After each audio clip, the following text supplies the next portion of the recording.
जय मां भगवती, जय मां दुर्गा। आज गुप्त नवरात्रि का छठा दिन है। नवरात्रि के छठे दिन मां कात्यायनी और माता त्रिपुर भैरवी की पूजा की जाती है। शिवमान विश्व के अधिष्ठान दक्षिणा मूर्ति काल भैरव हैं। उनकी शक्ति ही त्रिपुर भैरवी है। ये ललिता या महा त्रिपुर सुंदरी की रथवाहिनी है। ब्रह्मांड पुराण में इन्हें गुप्त योगिनियों की अधिष्ठात्री देवी के रूप में चित्रित किया गया है। मत्स्य पुराण में इनके त्रिपुर भैरवी, कौलेश भैरवी, रुद्र भैरवी, चैतन्य भैरवी तथा नित्य भैरवी आदि रूपों का वर्णन प्राप्त होता है। इंद्रियों पर विजय और सर्वत्र उत्कर्ष की प्राप्ति हेतु त्रिपुर भैरवी की उपासना का वर्णन शास्त्रों में मिलता है। महाविद्याओं में इनका छठा स्थान है। त्रिपुर भैरवी का मुख्य उपयोग घोर कर्म में होता है। इनके ध्यान का उल्लेख दुर्ग सप्तशती के तीसरे अध्याय में महिषासुर वध के प्रसंग में हुआ है। इनका रंग लाल है। ये लाल वस्त्र पहनती हैं, गले में मुंडमाला धारण करती हैं और स्तनों पर रक्त का चंदन लेप करती हैं। ये अपने हाथों में जप माला, पुस्तक तथा वर और अभय मुद्रा धारण करती हैं। ये कमलासन पर विराजमान है। भगवती त्रिपुर भैरवी ने ही मधुपान करके महिष का हृदय विदीर्ण किया था। रुद्यामल एवं भैरवी कुल सर्वस्व में इनकी उपासना तथा कवच का उल्लेख मिलता है। संकटों से मुक्ति के लिए भी इनकी उपासना करने का विधान है। घोर कर्म के लिए काल की विशेष अवस्था जनित मानव को शांत कर देने वाली शक्ति को ही त्रिपुर भैरवी कहा जाता है। इनका अरुण वर्ण विमर्श का प्रतीक है। इनके गले में सुशोभित मुंडमाला ही वर्णमाला है। देवी के रक्त लिप्त पयोधर रजोगुण संपन्न सृष्टि प्रक्रिया के प्रतीक हैं। अक्ष जप माला वर्ण सम्मान्य की प्रतीक है। पुस्तक ब्रह्म विद्या है। त्रिनेत्र वेद त्रय है तथा सीमित हास करुणा है। आगम ग्रंथों के अनुसार त्रिपुर भैरवी एकाक्षर रूप प्रणव है। इसे संपूर्ण भुवन प्रकाशित हो रहे हैं तथा अंत में इन्हीं में लय हो जाएंगे।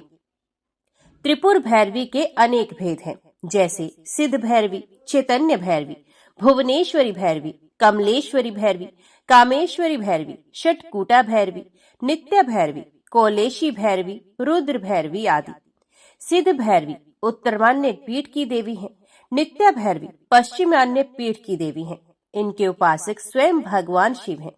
रुद्र भैरवी दक्षिण मान्य पीठ की देवी हैं। इनके उपासक भगवान विष्णु हैं। त्रिपुर भैरवी के भैरव बटुक हैं।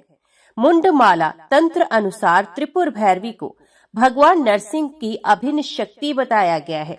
सृष्टि में परिवर्तन होता रहता है। इसका मूल कारण आकर्षण विकर्षण है।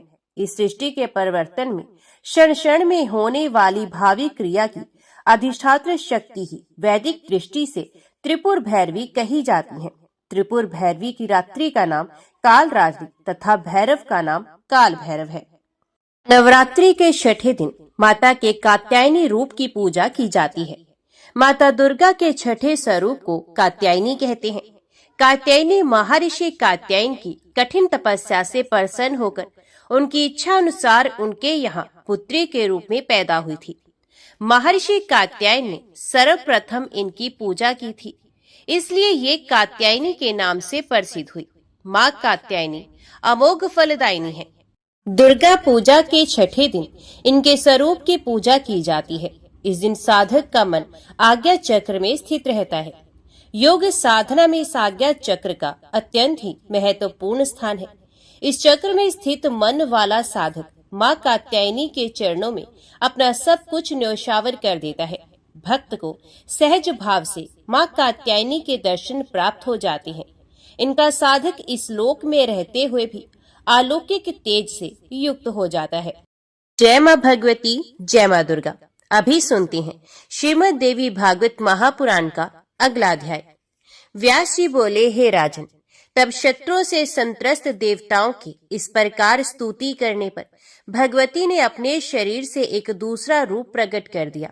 जब भगवती पार्वती के विग्रह कोश से अंबिका प्रकट हुई, तब वे संपूर्ण जगत में कौशिकी इस नाम से कही जाने लगी। पार्वती के शरीर से उन भगवती कौशिकी के निकल जाने से शरीर क्षीण हो जाने के कारण वे पार्वती कृष्ण वर्ण की हो गई। अतः वे कालिका नाम से विख्यात हुई। वे कालिका स्याही के समान काले वर्ण की थी तथा महाभयंकर प्रतीत होती थी। दैत्यों के लिए भयवर्धिनी तथा भक्तों के लिए समस्त मनोरथ पूर्ण करने वाली वे भगवती कालरात्रि इस नाम से पुकारी जाने लगी। समस्त आभूषणों से मंडित और लावण्य गुण से संपन्न वे भगवती का दूसरा रूप कौशिकी अत्यंत मनोहर प्रतीत हो रहा था। तदंतर अंबिका ने मुस्कुराकर देवताओं से ये कहा, आप लोग निर्भय रहें, मैं आपके शत्रुओं का वध अभी कर डालूंगी। आप लोगों का कार्य मुझे सम्यक प्रकार से संपन्न करना है। मैं सम्रांगण में विचरण करूंगी और आप लोगों के कल्याण के लिए निशुंभ आदि दानवों का संहार करूंगी। तब ऐसा कहकर गर्भ में वे भगवती कौशिकी सिंह पर सवार हो गई और देवी कालिका को साथ में लेकर शत्रु के नगर की ओर चल पड़ी। कालिका सहित देवी अंबिका वहां पहुंचकर नगर के उपवन में रुक गई। तत्पश्चात उन्होंने जगत को मोह में डालने वाले को भी मोहित करने वाला गीत गाना आरंभ कर दिया। उस मधुर गान को सुनकर पशु पक्षी भी मोहित हो गए और आकाश मंडल में स्थित देवतागण अत्यंत आनंदित हो गए। उसी समय शुंभ के चंड तथा मुंड नामक दो सेवक जो भयंकर दानव थे स्वे इच्छा पूर्वक घूमते हुए वहां आ गए। उन्होंने देखा कि दिव्य स्वरूप वाली भगवती अंबिका गायन में लीन है और कालिका उनके सम्मुख विराजमान है। हे राजन, उन दिव्य रूप वाली भगवती को देखकर दोनों दानव विस्मय में पड़ गए। वे तुरंत शुंभ के पास जा पहुंचे। अपने महल में बैठे हुए उस दानव राज शुंभ के पास जाकर उन दोनों ने सर झुकाकर राजा को प्रणाम करके मधुर वाणी में कहा, हे राजन, कामदेव को भी मोहित कर देने वाली एक सुंदरी हिमालय से यहाँ आई है। वे सिंह पर सवार है तथा सभी शुभ लक्षणों से संपन्न है। ऐसी उत्तम स्त्री न स्वर्ग में है न गंधर्व लोक में। संपूर्ण पृथ्वी पर ऐसी सुंदरी ना तो कहीं देखी गई और ना ही कहीं सुनी गई। हे राजन, वे ऐसा गाती है कि उसके गाने पर सभी मुग्ध हो जाते हैं। उसके मधुर स्वर से मोहित होकर मृग भी उसके पास बैठे रह जाती हैं। हे राजन, अब आप ये पता लगाइए कि यह किसकी पुत्री है और किस लिए यहाँ आई हुई है। उसके बाद उसे अपने यहाँ रख लीजिए, क्योंकि वह सुंदरी आपके ही योग्य है। ये जानकारी प्राप्त करके आप उस सुंदर नेत्रों वाली स्त्री को अपने घर ले आइए और अपनी भार्या बना लीजिए, क्योंकि ऐसी स्त्री निश्चित रूप से संसार में नहीं है। हे राजन, आप देवताओं के संपूर्ण रत्न अपने अधिकार में कर चुके हैं, तो फिर हे राजन, इस सुंदरी को भी आप अपने अधिकार में क्यों नहीं कर लेते। हे राजन, आपने बलपूर्वक इंद्र का ऐश्वर्य युक्त ऐरावत हाथी, पारिजात वृक्ष और सप्तमुख वाला उच्च श्रवा घोड़ा छीन लिया। हे नृप, आपने ब्रह्मा जी के हंस ध्वज संपन्न दिव्य तथा रतन में अद्भुत विमान को बलपूर्वक अपने अधिकार में कर लिया। हे राजन, आपने बलपूर्वक कुबेर की पद्म नामक निधि को छीन लिया है और वरुण के श्वेत छत्र को अपने अधिकार में कर लिया है। आपके भाई निशुंभ ने श्री वरुण को पराजित करके उसके पाश को हठ पूर्वक छीन लिया है। हे महाराज, आपके भय से समुद्र ने कभी भी ना मुरझाने वाली कमल पुष्पों की माला और विविध प्रकार के रत्न आपको प्रदान किए।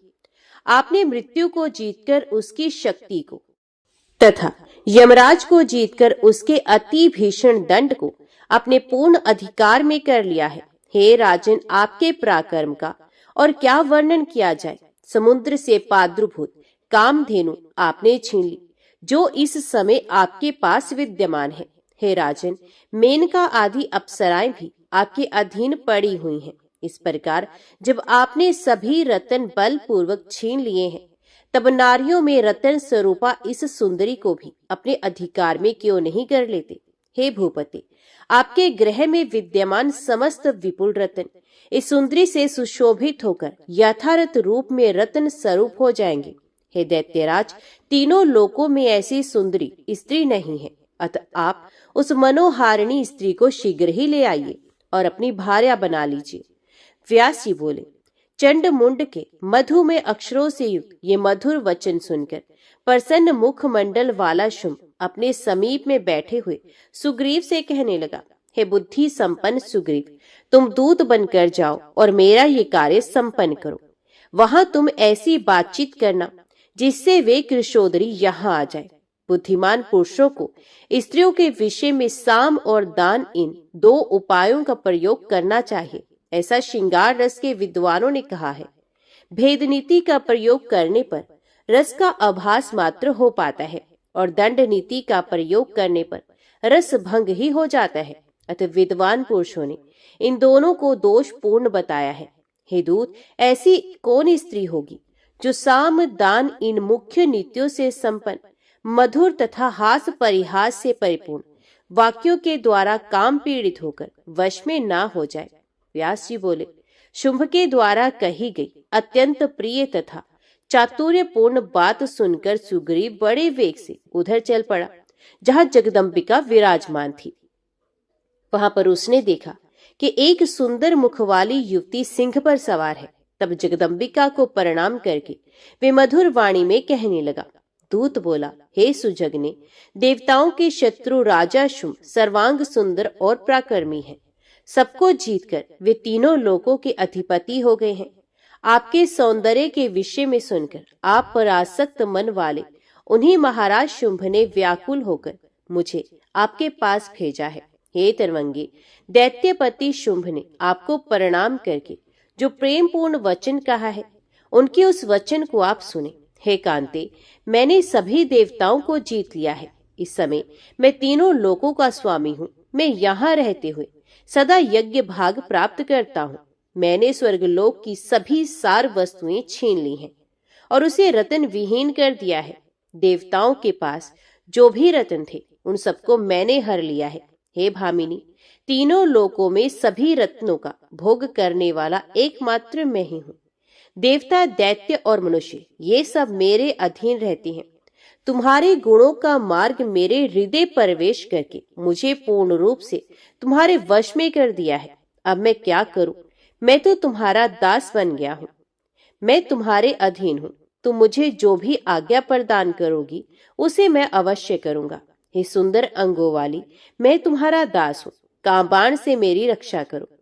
तुम, हे मरालाक्षी, तुम्हारे अधीन हुए मुझ कामातुर को स्वीकार करो और तीनों लोगों की स्वामिनी बनकर उत्कृष्ट सुखों का उपभोग करो। हे कांते, मैं मरण पर्यंत तुम्हारी आज्ञा का पालन करूंगा। हे वरारोही, मैं देवता, असुर तथा मनुष्यों से अवध्य हूँ। हे सुमुखी, मुझे पति बनाकर तुम सदा सौभाग्यवती रहोगी। हे सुंदरी, जहां तुम्हारा मन लगे वहां विहार करना। मत से अलसाई हुई हे कामिनी, मेरे स्वामी, उन शुभ की बात पर अपने मन में भली भांति विचार करके तुम्हें जो कुछ कहना हो उसे प्रेम पूर्वक मधुर वाणी में कहो। हे चंचल कटाक्ष वाली, मैं वह संदेश तुरंत शुंभ से निवेदन करूंगा।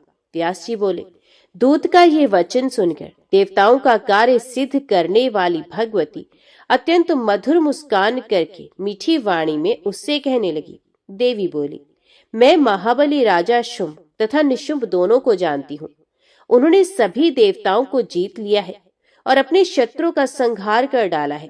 वे सभी गुणों की राशि हैं और सब संपदाओं का भोग करने वाले हैं। वे दानी, महाप्रकर्मी, सुंदर, कामदेव सदृश रूप वाले, 32 लक्षणों से संपन्न और देवताओं तथा मनुष्यों से अवध्य हैं। ये जानकर मैं उस महान असुर को देखने की इच्छा से यहाँ आई हूँ। जैसे रतन अपनी शोभा को और अधिक बढ़ाने के लिए स्वर्ण के पास आता है, वैसे ही मैं अपने पति को देखने के लिए दूर से यहाँ आई हूँ। सभी देवताओं, पृथ्वी लोक में मान प्रदान करने वाले सभी मनुष्यों, गंधर्वों, राक्षसों तथा देखने में सुंदर लगने वाले जो भी अन्य लोग हैं, उन सबको मैंने देख लिया है। सबके सब शुंभ के आतंक से डरे हुए हैं, भव के मारे कांपते रहते हैं और सदा आकुल रहते हैं। शुंभ के गुण सुनकर उन्हें देखने की इच्छा से मैं इस समय यहाँ आई हूँ। हे महाभाग्यशाली दूत, तुम जाओ और महाबली शुंभ से एकांत स्थान में मधुर वाणी में मेरे शब्दों में ये बात कहो। हे राजन, आपको बलवानों में सबसे बली, सुंदरों में अति सुंदर, दानी, गुणी, पराक्रमी, सभी विद्याओं में पारंगत, सभी देवताओं को जीत लेने वाला, कुशल प्रतापी, श्रेष्ठ कुल वाला, समस्त रत्नों का भोग करने वाला, स्वतंत्र तथा अपनी शक्ति से समृद्धिशाली बना हुआ जानकर मैं आपको पति बनाने की इच्छुक हूँ। हे नराधिप, मैं भी निश्चित रूप से आपके योग्य हूँ। हे महामते, मैं आपके इस नगर में अपनी इच्छा से आई हूँ, किंतु हे राक्षस श्रेष्ठ, मेरे विवाह में कुछ शर्तें हैं। हे राजन, पूर्व में मैंने सखियों के साथ खेलते समय बाल स्वभावश अपने शारीरिक बल के अभिमान के कारण संयोग से ही उन सखियों के समक्ष एकांत में ये प्रतिज्ञा कर ली थी कि मेरे समान पराक्रम रखने वाला जो वीर रण में मुझे स्पष्ट रूप से जीत लेगा, उसके बलाबल को जानकर ही मैं पति रूप में उसको वर्ण करूंगी। मेरी ये बात सुनकर सखियों के मन में बड़ा विस्मय हुआ और वे जोर जोर से हंसने लगी। वे कहने लगी, इसने शीघ्रता पूर्वक ये कैसी भीषण तथा अद्भुत प्रतिज्ञा कर ली है। अतएव हे राजेंद्र, आप ही मेरे ऐसे पराक्रम को जानकर यहीं पर अपने बल से मुझे जीतकर अपना मनोरथ पूर्ण कर लीजिए। हे सुंदर, आप अथवा आपका छोटा भाई सम्रांगण में आकर युद्ध के द्वारा मुझे जीतकर मेरे साथ विवाह कर ले। व्यास जी बोले, भगवती का वे वचन सुनकर वे दूत विस्मित हो गया और उसने देवी से कहा, हे सुंदर कटाक्ष वाली, तुम स्त्री स्वभाव के कारण साहस पूर्वक ये क्या बोल रही हो। हे भामिनी, हे देवी, जिन्होंने इंद्र आदि देवताओं तथा अन्य दैत्यों को पराजित कर दिया है, उन्हें तुम संग्राम में जीतने की अभिलाषा कैसे रखती हो। त्रिलोकी में वैसा कोई नहीं है जो शुंभ को संग्राम में जीत सके। तब हे कमल सदृश नेत्रों वाली, तुम कौन से सामर्थ्यशालिनी हो जो इस समय युद्ध में उनके सामने टिक सको। हे सुंदरी, बिना सोचे समझे कोई बात नहीं बोलनी चाहिए, अपितु अपने तथा शत्रु के बल को जानकर ही समय के अनुसार बोलना चाहिए। तीनों लोकों के अधिपति महाराज शुंभ तुम्हारे रूप पर मोहित हो गए हैं और तुमसे प्रार्थना कर रहे हैं। अतः हे प्रिय, उनका मनोरथ पूर्ण करो। मूर्खतापूर्ण स्वभाव त्याग कर मेरी बात को मान करके तुम शुंभ अथवा निशुंभ किसी को भी पति रूप में स्वीकार कर लो। मैं तुम्हारे लिए ये हितकर बात कह रहा हूँ। सभी बुद्धिमान प्राणियों को चाहिए कि बड़े हर्ष के साथ श्रृंगार रस का उपभोग करें, क्योंकि ये सभी 9 रसों में उत्तम माना गया है।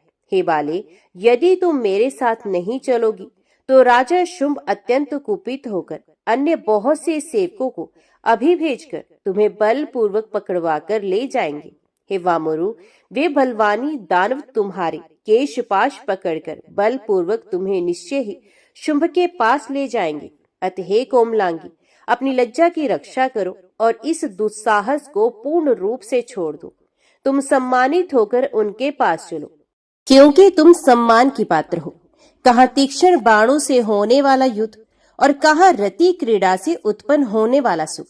सार असार बात पर सही सही विचार करके तुम मेरे हितकर वचन को मान लो और शुंभ अथवा निशुंभ को अपना पति स्वीकार करो।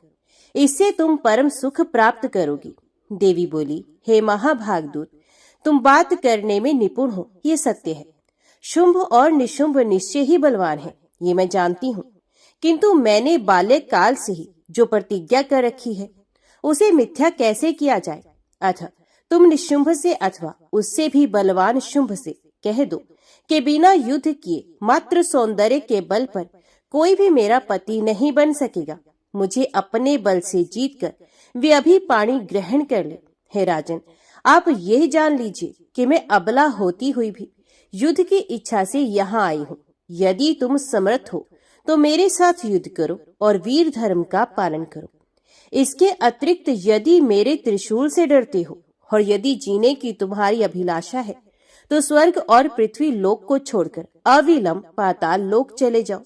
हे दूत, अभी जाकर अपने स्वामी से आदर पूर्वक ये बातें कह दो। इसके बाद वे महाबली शुंभ विचार करके जो उचित होगा उसे करेंगे। संसार में यही दूत धर्म है कि जो सच्ची बात हो उसे वैसे का वैसा शत्रु और स्वामी दोनों के प्रति अवश्य कह दे। हे धर्मज्ञ, तुम भी वैसा ही व्यवहार करो, विलंब मत करो। व्यास जी बोले, उस समय भगवती जगदम्बा के नीति युक्त शक्ति संपन्न हेतुपूर्ण और ओजस्वी वचन सुनकर वह दूत आश्चर्यचकित हो गया और वहां से लौट गया। दैत्यपति शुंभ के पास पहुंचकर बार बार विचार करके वह दूत विनम्र भाव से अपने राजा को प्रणाम करके उनसे नीतिपूर्ण मधुरता से युक्त तथा मनोहर बात कहने लगा। दूत बोला, हे राजेंद्र, सत्य और प्रिय बात कहनी चाहिए, इसलिए मैं अत्यंत चिंता में पड़ा हुआ हूँ, क्योंकि जो सत्य हो और प्रिय भी हो वैसा वचन निश्चय ही दुर्लभ है। अप्रिय बोलने वाले दूत पर राजा सर्वथा कुपित हो सकते हैं, तथापि अपना धर्म पालन करते हुए मैं सच्ची बात कह रहा हूँ। वे स्त्री कहाँ से आई है, किसकी पुत्री है और कितनी सबल अथवा निर्बल है, इनमें से मैं कुछ भी नहीं जान सका। तब मैं उसकी मन की बात क्या बताऊं। मुझे तो वे घमंडी, कटु बोलने वाली और युद्ध के लिए उत्सुक दिखाई पड़ती है। हे महामते, उस स्त्री ने जो कुछ कहा है उसे ये अब भली भांति सुन लीजिए। मैंने पहले ही बाल्यावस्था में सखियों के समक्ष विनोदवश विवाह के विषय में प्रति कर लिया है कि जो युद्ध में मुझे जीत लेगा और मेरे अभिमान को चूर्ण कर देगा, उसी समान बल वाले का मैं पति रूप में वर्ण करूंगी। हे राजन, मेरी वह प्रतिज्ञा मिथ्या नहीं जानी चाहिए। अतः हे धर्मज्ञ, मेरे साथ युद्ध करो और मुझे जीतकर अपने अधीन कर लो। उसी स्त्री के द्वारा कही गई ये बात सुनकर मैं आपके पास आया हूँ। हे महाराज, अब आप जैसे भी अपना हित समझते हो वैसा ही करें। आयुधों से सुसज्जित तथा सिंह पर सवार वे युद्ध के लिए दृढ़ संकल्प लिए हुए थे। हे भूप, वे अपनी बात पर अड़िग है, अतः जो उचित हो उसी आप कीजिए। व्यास जी बोले, अपने दूत सुग्रीव का ये वचन सुनकर राजा शुंभ ने पास में ही बैठे हुए शूरवीर तथा महावती भाई निशुंभ से पूछा। शुंभ बोला, हे भाई, इस स्थिति में मुझे क्या करना चाहिए? हे महामते, सच सच बताओ। एक स्त्री युद्ध करने की अभिलाषा रखती है, इस समय हमें युद्ध के लिए बुला रही है, अतः युद्ध स्थल में मैं जाऊं अथवा सेना लेकर तुम जाओगे? हे निशुंभ, इस विषय में तुम्हें जो अच्छा लगेगा निश्चय ही मैं वही करूंगा। निशुंभ बोला, हे बोर, अभी रण क्षेत्र में ना मुझे ना तो आपको ही जाना चाहिए। हे महाराज, शीघ्र ही धूम्रलोचन को भेज दीजिए। वहां जाकर युद्ध में उस सुंदर नेत्रों वाली स्त्री को जीतकर और उसे पकड़कर वे यहाँ ले आएगा। तत्पश्चात हे शुंभ, आप उसके साथ सम्यक विवाह कर लीजिए। व्यास जी बोले, अपने छोटे भाई की वह बात सुनकर शुंभ ने पास में ही बैठे हुए धूम्रलोचन को जाने के लिए क्रोधपूर्वक आदेश दिया। शुंभ बोला, हे धूम्रलोचन, तुम एक विशाल सेना लेकर अभी जाओ और अपने बल के मद में चूर रहने वाली उस मूढ़ स्त्री को पकड़कर ले आओ। देवता, दानव या महाबली मनुष्य कोई भी जो उसकी सहायता के लिए उपस्थित हो, उसे तुम तुरंत मार डाला। उसके साथ में रहने वाली काली को भी मारकर पुनः उस सुंदरी को पकड़ करके इस प्रकार मेरा यह अत्युत्तम कार्य संपन्न कर यहाँ शीघ्र आ जाओ। हे वीर, कोमल वाणों को छोड़ती हुई उस सुकोमल शरीर वाली कृशोदरी साध्वी स्त्री की तुम प्रयत्न पूर्वक रक्षा करना। हाथ में शस्त्र धारण किए हुए उसके जो भी सहायक रण में हो उन्हें मार डालना, किंतु उसे मत मारना। सब तरह से प्रयत्न पूर्वक उसकी रक्षा करना। व्यास जी बोले, अपने राजा शुंभ का ये आदेश पाकर धूम्रलोचन उसे प्रणाम करके सेना साथ लेकर तुरंत युद्ध भूमि की ओर चल पड़ा। उसके साथ में 60,000 राक्षस थे। वहां पहुंचकर उसने एक मनोहर उपवन में विराजमान भगवती जगदम्बा को देखा। हरिण के बच्चे के समान नेत्रों वाली देवी को देखकर वे विनम्रता पूर्वक उनसे मधुर हेतु युक्त तथा सरस वचन कहने लगा। हे महाभाग्यवती देवी, सुनो, शुंभ तुम्हारे विरह अत्यंत व्याकुल है। नीति निपुण महाराज ने रस भंग होने के भय से उद्गिन होकर शांति पूर्वक तुम्हारे पास स्वयं एक दूत भेजा था। हे सुमुखी, उसने लौटकर विपरीत बात कह दी है। उस बात से मेरे स्वामी महाराज शुंभ के मन में बहुत चिंता व्याप्त हो गई है। हे रस तत्व को जानने वाले शुंभ इस समय काम से विमोहित हो गए हैं। वे दूत तुम्हारे सहेतुक वचनों को नहीं समझ सका।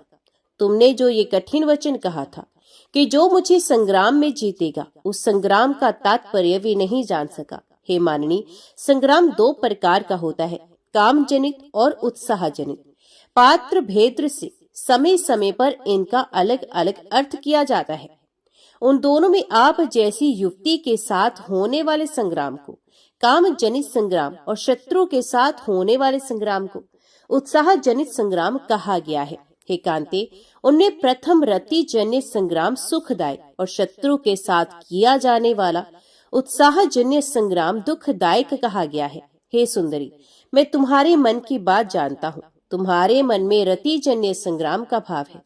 मुझको ये सब जानने में निपुण समझकर ही महाराज शुंभ ने विशाल सेना के साथ इस समय मुझे आपके पास भेजा है। हे महाभागे, तुम बड़ी चतुर हो। मेरे मधुर वचन सुनो। देवताओं का अभिमान चूर्ण कर देने वाले त्रिलोकाधिपति शुंभ को पति रूप से स्वीकार कर लो और उनकी प्रिय पटरानी बनकर अति उत्तम सुखों का उपभोग करो। काम संबंधी बल का रहस्य जानने वाले विशाल बाहु शुंभ तुम्हें जीत लेंगे। तुम उनके साथ विचित्र हाव भाव करो, वे भी वैसे ही हाव भाव प्रदर्शित करेंगे। यह कालिका उस अवसर पर हास विलास की साक्षी रहेगी। इस प्रकार काम तत्व के परम वेत्ता मेरे स्वामी शुंभ काम युद्ध के द्वारा तुम्हें सुख शैया पर जीतकर शिथिल कर देंगे। हे महाराज, शुंभ अपने नखों के आघात से तुम्हें रक्त रंजित शरीर वाली बना देंगे। दांतों से काटकर तुम्हारे होठों को खंडित कर देंगे, तुम्हें पसीने से तर कर देंगे और मर्दित कर डालेंगे। तब तुम्हारा रति संग्राम संबंधी मनोरथ पूर्ण हो जाएगा। हे प्रिय, तुम्हें देखते ही शुंभ पूर्ण रूप से तुम्हारे वशीभूत हो जाएंगे। अतएव मेरी उचित कल्याणकारी और सुखकर बात मान लो। तुम माननीयों में अत्यंत माननीय हो, अतः गणाध्यक्ष शुंभ को स्वीकार करो। जो शास्त्र युद्ध से प्रेम रखते हैं ये अवश्य ही मंदभाग्य हैं। रति क्रीड़ा में प्रीति रखने वाले हे कांते, तुम शस्त्र युद्ध के योग्य नहीं हो। जैसे कामनी के पद पर हार से अशोक मुख मदिरा के सेचन से मौल सिरी और कुर्बुक प्रफुल्लित हो उठता है, उसी प्रकार तुम भी महाराज शुंभ को शोक रहित और आह्लादित करो। व्यास जी बोले, हे महाराज, ये बात कहकर धूम्रलोचन चुप हो गया। तब भगवती काली हंसकर सुंदर वचन बोली, धूर्त, तुम तो पूरे विदूषिक हो और नटो जैसी बात करते हो। मधुर बोलते हुए तुम व्यर्थ ही मन में अनेक विध कामनाएं कर रहे हो। हे मूढ़मती, दुष्ट आत्मा शुंभ ने तुझ बलवान को सेना से सुसज्जित करके युद्ध हेतु भेजा है। अतः अब युद्ध करो और व्यर्थ की बातें मत करो। ये देवी कुपित होकर शुंभ निशुंभ तथा तुम्हारे अन्य बलवान दैत्यों का अपने बाणों के प्रहार से संहार करके अपने धाम को चली जाएंगी। कहाँ वे मंदमती शुंभ और कहाँ ये विश्व मोहिनी जगदम्बा। इन दोनों का विवाह इस संसार में सर्वथा अनुपयुक्त है। क्या अत्यधिक कामार्थ होने पर भी सिंहनी सियार को, हथिनी किसी गर्दभ को अथवा सुरभि किसी सामान्य वृषभ को अपना पति बना सकती है? अब तुम शुंभ निशुंभ के पास चले जाओ और उनसे मेरी ये सच्ची बात कह दो कि तुम मेरे साथ युद्ध करो, अन्यथा इसी समय शीघ्र पाताल लोक चले जाओ। व्यास जी बोले, हे महाभाग, देवी कालिका का ये वचन सुनते ही वह दैत्य धूम्रलोचन क्रोध के मारे आंखें लाल करके उनसे कहने लगा, दुर्दर्शी, अभी तुझे तथा इस मदोमत सिंह को युद्ध में मारकर और इस स्त्री को लेकर मैं राजा शुंभ के काम अवश्य चला जाऊंगा।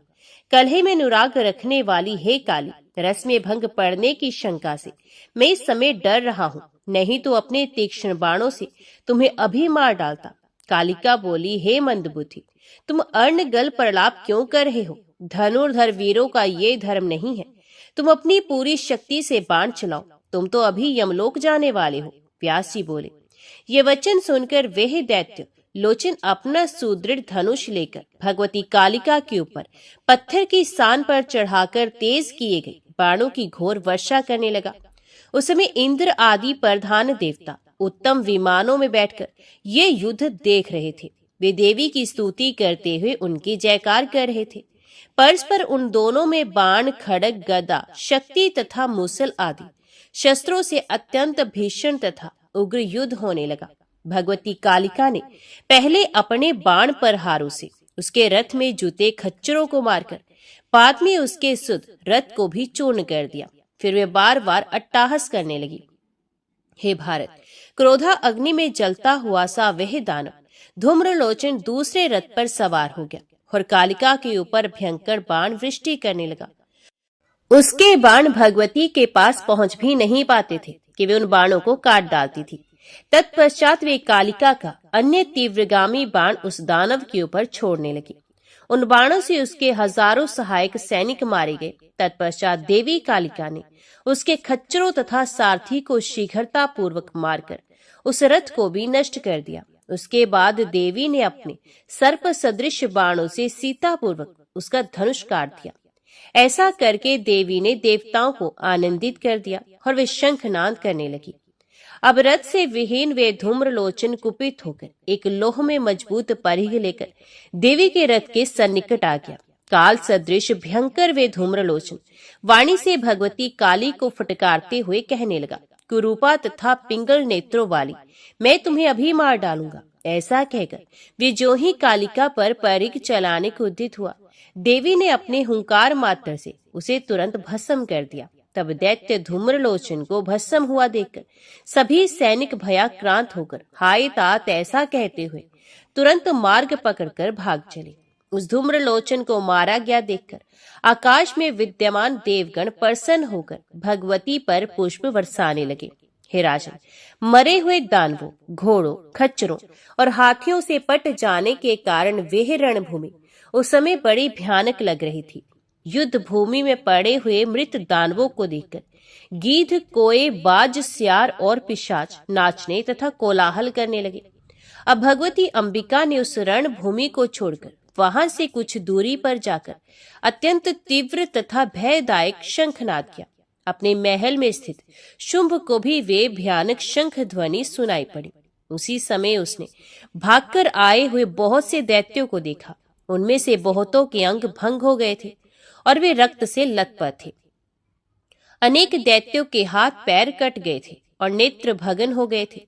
कुछ दैत्य तो शैया आदि पर लाद कर लाए जा रहे थे। बहुतों की पीठ, कमर और गर्दन टूट गई थी। सबके सब जोर जोर से चीख रहे थे। उन्हें देखकर शुंभ निशुंभ ने सैनिकों से पूछा, धूम्रलोचन कहाँ गया? तुम लोग इस तरह अंग भंग होकर क्यों आए हो और उस सुंदर मुख वाली स्त्री को क्यों नहीं लाए हो? हे मूर्खों, सही सही बताओ कि मेरी सेना कहाँ गई और भय को बढ़ाने वाला ये किसका शंखनाद इस समय सुनाई पड़ रहा है? गण बोले, संपूर्ण सेना मार डाली गई और सेना का भी संहार हो गया। रणभूमि अमानुषिक कार्य कालिका के द्वारा किया गया। संपूर्ण उसी अंबिका की ये शंख ध्वनि है जो नखमंडल को व्याप्त करके सुशोभित हो रही है। ये ध्वनि देवगणों के लिए हर्षप्रद और दानवों के लिए कष्टदायक है। हे विभु, जब देवी के सिंह ने सारे सैनिकों का विनाश कर डाला और उनके बाण प्रहारों से दैत्यों के रथ टूट गए तथा घोड़े मार डाले गए, तब आकाश में स्थित देवता प्रसन्न होकर पुष्प वृष्टि करने लगे। इस प्रकार समस्त सेना का विनाश तथा धूम्रलोचन का वध देखकर हम लोगों ने निश्चय कर लिया कि अब हमारी विजय नहीं हो सकती। अतएव हे राजेंद्र, अब आप मतरना कर उत्तम ज्ञान रखने वाले अपने मंत्रियों से इस विषय पर विचार कीजिए। हे महाराज, ये आश्चर्य है कि जगदम्बा स्वरूपिणी वह मदमत बाला बिना किसी सेना के ही सिंह पर सवार होकर निर्भय भाव से आपसे युद्ध करने के लिए रणभूमि में अकेली खड़ी है। हे महाराज, हमें तो ये सब बड़ा विचित्र और अद्भुत प्रतीत हो रहा है। अतएव अब आप शीघ्र मंत्रणा करके संधि, युद्ध, उदासीन होकर स्थित रहना अथवा पलायन, इनमें से अपनी रुचि के चाहे वे करें, अनुसार करें। हे शत्रुतापन, यद्यपि उसके पास सेना नहीं, फिर भी उसकी विपत्ति में सभी देवता उसके सहायक बनकर उपस्थित हो जाएंगे। ज्ञात हुआ है कि भगवान विष्णु और शिव भी समय अनुसार उसके पास में विद्यमान रहते हैं। सभी लोकपाल आकाश में रहते हुए भी इस समय उस देवी के पास विद्यमान है। हे सुरतापन, राक्षस गण, गंधर्व, किन्नर और मनुष्य, इन सबको समय आने पर उसका सहायक समझना चाहिए। हमारी बुद्धि से तो हर तरह से ऐसा जान पड़ता है कि वे अंबिका किसी से भी कोई सहायता अथवा कार्य की अपेक्षा नहीं रखती। वे अकेली ही संपूर्ण चराचर जगत का नाश करने में समर्थ है। तो फिर सब दानवों की तो बात ही क्या। हे महाभाग, ये सब भली भांति समझ बूझकर आपकी जैसी रुचि हो वैसा कीजिए। सेवकों को तो अपने स्वामी से हित कर सत्य और नपी तुलो बात कहनी चाहिए। व्यास जी बोले, उनकी बात सुनकर शत्रु सेना को विनष्ट कर डालने वाले शुंभ ने अपने छोटे भाई निशुंभ को एकांत स्थान में ले जाकर वहां स्थित हो उससे पूछा, हे भाई, आज कालिका ने अकेले ही धूम्रलोचन को मार डाला, सारी सेना नष्ट कर दी और शेष सैनिक अंग भंग होकर भाग आए हैं। अभिमान में चूर रहने वाली वही अंबिका शंखनाद कर रही है। काल की गति को पूर्ण रूप से समझना ज्ञानियों के लिए भी अत्यंत कठिन है। काल की प्रेरणा से तृण वज्र बन जाता है, वज्र तृण बन जाता है और बलशाली प्राणी बलहीन हो जाता है। देव की ऐसी विचित्र गति है। हे महाभाग, मैं तुमसे पूछता हूँ कि अब आगे मुझे क्या करना चाहिए। ऐसा लगता है कि यह अंबिका किसी उद्देश्य से यहाँ आई हुई है, अतः निश्चय ही वे हमारे भोग के योग्य नहीं। हे वीर, तुम मुझे शीघ्र बताओ कि इस समय भाग जाना उचित है या युद्ध करना। यद्यपि तुम छोटे हो, फिर भी इस संकट के समय मैं तुम्हें बड़ा मान रहा हूँ। निशुंभ बोला, हे अनक, इस समय ना तो भागना उचित है, ना तो किले में छिपना ठीक है। अब तो इस स्त्री के साथ हर प्रकार से युद्ध करना ही श्रेयस्कर होगा। श्रेष्ठ सेनापतियों को लेकर मैं अपनी सेना के साथ युद्ध भूमि में जाऊंगा और उस कालिका को मारकर तथा अबला अंबिका को पकड़कर शीघ्र यहाँ ले आऊंगा। और यदि बलवान देव के कारण इसके विपरीत हो जाए तो मेरे मर जाने पर बार बार सोच विचार कर ही आप कोई कार्य कीजिएगा।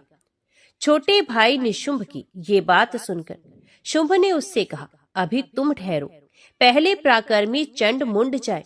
खरगोश पकड़ने के लिए हाथी छोड़ना उचित नहीं।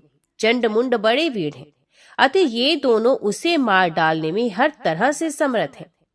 अपने भाई निशुंभ से ऐसा कहकर और उससे परामर्श करके राजा शुंभ ने समक्ष बैठे हुए महान बलशाली चंडमुंड से कहा, हे चंडमुंड, तुम दोनों अपनी सेना लेकर उस निर्लज्ज और मदोमत अबला का वध करने के लिए शीघ्र जाओ। हे महाभागो, रणभूमि में पिंगल नेत्रों वाली उस कालिका को मारकर और अंबिका को पकड़कर ये महान कार्य करके यहाँ लौटाओ। यदि वे मदोमत अंबिका पकड़े जाने पर भी नहीं आती तो अपने अत्यंत तीक्ष्ण बाणों से उस रणभूषिता का भी वध कर देना। व्यास जी बोले, हे महाराज, तदंतर शुंभ से ऐसा आदेश पाकर महाबली चंड मुंड विशाल सेना के साथ बड़े वेग से रणभूमि की ओर चल पड़े। तब देवताओं का हित करने वाली देवी को वहां युद्ध भूमि में विद्यमान देखकर वे दोनों महापराक्रमी दानव उनसे सामनीति युक्त वचन बोलने लगे। हे बाली, क्या तुम देवताओं की सेना का नाश करने वाले शुंभ तथा इंद्र पर विजय प्राप्त करने के कारण अद्भुत स्वभाव वाले महापराक्रमी निशुंभ को नहीं जानती हो? हे सुंदरी, तुम यहाँ अकेली हो। हे दुर्बुद्धे, तुम मात्र कालिका और सिंह को साथ लेकर सभी प्रकार की सेनाओं से संपन्न शुंभ को जीतना चाहती हो। क्या कोई स्त्री या पुरुष तुम्हें सत्य परामर्श देने वाला नहीं? देवता लोग तो तुम्हारे विनाश के लिए ही तुम्हें प्रेरित कर रहे हैं। हे सुकुमार अंगों वाले, तुम अपने तथा शत्रु के बल के विषय में सम्यक विचार करके ही कार्य करो। 18 भुजाओं के कारण तुम अपने पर व्यर्थ अभिमान करती हो। देवताओं को जीतने वाले तथा समर भूमि में पराक्रम दिखाने वाले शुंभ के समक्ष तुम्हारी इन बहुत सी व्यर्थ भुजाओं तथा श्रम प्रदान करने वाले आयुधों से क्या लाभ? अथ तुम ऐरावत की सूंड काट डालने वाले, हाथियों को विदीर्ण करने वाले और देवताओं को जीत लेने वाले शुंभ का मनोवांछित कार्य करो। हे कांते, तुम वृथा गर्व करती हो। हे विशालाक्षी, तुम मेरी प्रिय बात मान लो, जो तुम्हारे लिए हितकर, सुखद तथा दुखों का नाश करने वाली है। शास्त्रों का तत्व जानने वाले विद्वान तथा बुद्धिमान पुरुषों को चाहिए कि दुख देने वाले कार्यों का दूर से ही त्याग कर दे और सुख प्रदान करने वाले कार्यों का सेवन करें। हे कोयल के समान मधुर बोलने वाली, तुम तो बड़ी चतुर हो। तुम देवताओं के मर्दन से अभय उदय को प्राप्त तथा महान शुंभ बल को प्रत्यक्ष देख लो। प्रत्यक्ष प्रमाण का त्याग करके अनुमान का आश्रय लेना बिल्कुल व्यर्थ है। किसी संदेहात्मक कार्य में विद्वान पुरुष प्रवृत्त नहीं होते। शुंभ देवताओं के महान शत्रु हैं, वे संग्राम में अजय हैं। इसलिए दैत्येंद्र शुंभ के द्वारा प्रताड़ित किए गए देवता तुम्हें युद्ध के लिए प्रेरित कर रहे हैं। हे सुंदर मुस्कान वाली, तुम देवताओं के मधुर वचनों से ठग ली गई हो। तुम्हारे प्रति देवताओं की यह शिक्षा उनका कार्य सिद्ध करने वाली तथा तुम्हें दुख प्रदान करने वाली है। अपना ही कार्य साधने में तत्पर रहने वाले मित्र का त्याग कर धर्मार्ग पर चलने वाले मित्र का ही आसरा लेना चाहिए। देवता बड़े ही स्वार्थी हैं, चतुर हैं, तुमसे ये सत्य कहा है। अतः तुम देवताओं, शासक, विजेता, तीनों लोकों के स्वामी, सुंदर, वीर और काम शास्त्र में परवीन शुंभ को स्वीकार करो। शुंभ के अधीन रहने से तुम सम लोकों का वैभव प्राप्त करोगी। अतएव दृढ़ निश्चय करके तुम सौंदर्य संपन्न शुंभ को अपना पति बना लो। व्यास जी बोले, चंड की ये बात सुनकर जगदम्बा ने मेघ के समान गंभीर ध्वनि में गर्जन की और ये बोली, धूर्त भाग जा यहाँ से, शलयुक्त बात व्यर्थ क्यों बोल रहे हो? विष्णु शिव आदि को छोड़कर मैं शुंभ को अपना पति किस लिए बनाऊं?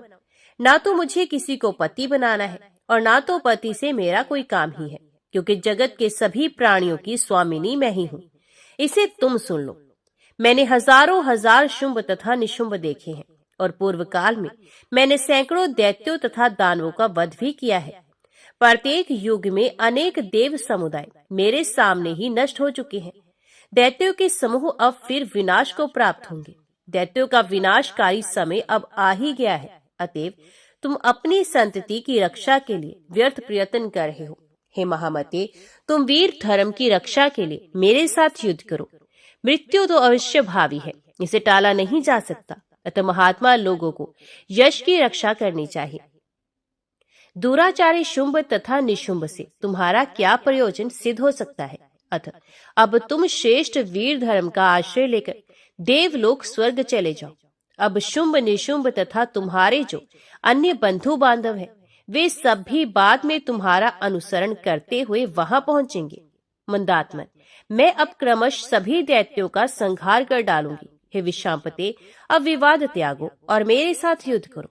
मैं इसी समय तुम्हारा तथा तुम्हारे भाई का वध कर दूंगी। तत्पश्चात शुंभ निशुंभ, मदोमत, रक्त बीज तथा अन्य दानवों को रणभूमि में मारकर मैं अपने धाम को चली जाऊंगी। अब तुम यहाँ ठहरो अथवा शीघ्र भाग जाओ। व्यर्थ स्थूल शरीर धारण करने वाले हे दैत्य, तुरंत शस्त्र उठाओ और मेरे साथ अभी युद्ध करो। कायरों को सदा प्रिय लगने वाली व्यर्थ बातें क्यों बोल रहे हो? व्यास जी बोले, देवी के इस प्रकार उत्तेजित करने पर दैत्य चंडमुंड क्रोध में भर गए और अपने बल के अभिमान में चूर उन दोनों ने वेग पूर्वक अपने धनुष की प्रत्यंचा की, भीषण टंकार की। उसी समय 10 दिशाओं को गुंजित करती हुई भगवती ने भी शंखनाद किया और बलवान सिंह ने भी कुपित होकर गर्जन किया। उस गर्जन से इंद्र आदि देवता, मुनि, यक्ष, गंधर्व, सिद्ध, साध्य और किन्नर बहुत हर्षित हुए। तदंतर चंडिका और चंड में परस्पर बाण, तलवार, गदा आदि के द्वारा भीषण संग्राम होने लगा, जो कायरों के लिए भयदायक था। चंडिका ने चंड के द्वारा छोड़े गए बाणों को अपने तीक्ष्ण बाणों से काट दिया और फिर वे चंड पर अपने सर्प सदृश भयंकर बाण छोड़ने लगी। उस समय संग्राम में आकाश मंडल बाणों से उसी प्रकार आच्छादित हो गया जैसे वर्षा ऋतु के अंत में किसानों को भय प्रदान करने वाली टिड्डियों से आकाश छा जाता है। उसी समय अतीव भयंकर मुंड भी सैनिकों के साथ बड़ी तेजी से रणभूमि में आ पहुंचा और क्रोधित होकर बाणों की वर्षा करने लगा। तब मुंड के द्वारा प्रक्षिप्त महान बाण समूह को देखकर अंबिका बहुत कुपित हुई। क्रोध के कारण उनका मुख मेघ के समान काला, आंखें लाल और बोहें टेढ़ी हो गई। उसी समय देवी के ललाट पर से सहसा भगवती काली प्रकट हुई। अत्यंत क्रूर वे काली व्याघ्र चर्म पहने थी और गज चर्म के उत्तरीय वस्त्रों से सुशोभित थी। उन भयानक काली ने गले में मुंडमाला धारण कर रखी थी और उनका उदर सूखी बावली के समान प्रतीत हो रहा था। अत्यंत भीषण तथा भय प्रदान करने वाली वे भगवती काली हाथ में खड्ग, पाश तथा खटवांग धारण किए हुए थी। रौद्र रूप वाली वह काली साक्षात दूसरी कालरात्रि के समान प्रतीत हो रही थी। विशाल मुख तथा विस्तृत जघन प्रदेश वाली वे भगवती काली बार बार जीवा लपलपाती हुई बड़े वेग से असुर सैनिकों का संहार करने लगी। वे कुपित होकर बड़े बड़े दैत्य वीरों को पकड़कर अपने मुख में डाल लेती थी और धीरे धीरे उन्हें दांतों से पीस डालती थी। घंटा तथा आरोहियों समेत हाथियों को अपने हाथ में पकड़कर वह देवी उन्हें मुख में डाल लेती थी और उन्हें चबा चबाकर अट्टहास करने लगती थी। उसी प्रकार वे घोड़ों, ऊंटों और सारथियों सहित रथों को अपने मुख में डालकर दांतों से अत्यंत भयानक रूप से चबाने लगती थी। अपनी सेना को मारे जाते देखकर महान असुर चंडमुंड ने निरंतर बाण वृष्टि के द्वारा भगवती को आच्छादित कर दिया। चंड ने सूर्य के समान तेजस्वी तथा भगवान विष्णु के सुदर्शन चक्र के तुल्य प्रभाव वाला चक्र बड़े वेग से देवी पर चलाया और वे बार बार गर्जने लगा। उसे गर्जन करते देखकर काली ने अपने एक ही बाण से उसके सूर्य तुल्य तेजस्वी तथा सुदर्शन चक्र सदृश प्रभा वाले चक्र को काट दिया। तत्पश्चात भगवती चंडिका ने पत्थर की स्थान पर चढ़ाए हुए अपने तीक्ष्ण बाणों से उस चंड पर प्रहार किया। देवी के बाणों से अत्यधिक घायल होकर वे मूर्छित हो गया और पृथ्वी पर गिर पड़ा। उस समय अपने भाई को पृथ्वी पर गिरा हुआ देखकर मुंड दुख से व्याकुल हो उठा और कुपित होकर कालिका के ऊपर बाणों की वर्षा करने लगा। भगवती चंडिका ने मुंड के द्वारा की गई अत्यंत भीषण बाण वर्षा को अपने द्वारा छोड़े गए बाणों से बलपूर्वक तिल तिल करके क्षण भर में ही नष्ट कर दिया। तत्पश्चात चंडिका ने एक अर्धचंद्राकार बाण से मुंड पर पुनः प्रहार किया, जिससे वे महाशक्तिशाली दैत्य मदहीन होकर पृथ्वी पर गिर पड़ा। ये देखकर उस समय दानवों की सेना में महान हाहाकार मच गया। आकाश में विद्यमान सभी देवताओं की व्यथा दूर हो गई और वे हर्ष से भर गए। इसके बाद कुछ देर में मूर्छा दूर होने पर चंड ने एक विशाल गदा लेकर बड़े वेग से कालिका की दाहिनी भुजा पर प्रहार किया। भगवती कालिका ने उसके गदा प्रहार को रोककर अभिमंत्रित करके छोड़े गए बाण पाश से उस महान असुर को शीघ्र ही बांध लिया। उधर जब मुंड चेतना में आया तब अपने अनुज को पाशास्त्र में बलपूर्वक बंधा देखकर कवच पहने हुए वे अपने हाथ में एक सुदृढ़ शक्ति लेकर आ गया। तब भगवती काली ने उस दूसरे भाई दानव मुंड को बड़े वेग से अपनी ओर आता हुआ देखकर उसे भी बड़ी मजबूती से बांध लिया। इस प्रकार महाबली चंडमुंड को खरगोश की तरह पकड़कर जोर जोर से हंसती हुई वे कालिका अंबिका के पास जा पहुंची। उनके पास आकर कालिका कहने लगी, हे प्रिय, मैं रण यज्ञ में पशु बलि के लिए इन दो रण दुर्जय दानवों को यहाँ ले आई हूँ, आप इन्हें स्वीकार करें। तब उन लाए गए दोनों दानवों को भेड़िए की तरह दीनहीन देखकर भगवती अंबिका ने कालिका से मधुरता भरी वाणी में कहा, हे रण प्रिय, ना इनका वध करो ना ही इनको छोड़ो। तुम चतुर हो, अतः किसी उपाय से अब तुम्हें शीघ्र ही देवताओं का कार्य सिद्ध करना चाहिए। व्यास जी बोले। अंबिका की ये बात सुनकर कालिका ने उनसे पुनः कहा, जिस प्रकार यज्ञ भूमि युग स्थापित किए जाते हैं, उसी प्रकार विख्यात युद्ध यज्ञ में बलिदान स्तंभ के रूप में प्रतिष्ठित खड़ग के द्वारा मैं आलंबन पूर्वक इस तरह इनका वध करूंगी जिससे हिंसा नहीं होगी। ऐसा कहकर देवी कालिका ने तुरंत तलवार से उन दोनों का सर काट दिया और वे आनंद पूर्वक रुधिर पान करने लगी। इस प्रकार उन दोनों दैत्यों को मारा गया देखकर अंबिका ने प्रसन्न होकर कहा, तुमने आज देवताओं का महान कार्य किया है, इसलिए मैं तुम्हें एक शुभ वरदान दे रही हूँ। हे कालिके, चूंकि तुमने चंडमुंड का वध किया है, इसलिए अब तुम इस पृथ्वी लोक में चामुंडा इस नाम से अत्यधिक विख्यात हो जाओगी। जय मां भगवती, जय मां दुर्गा।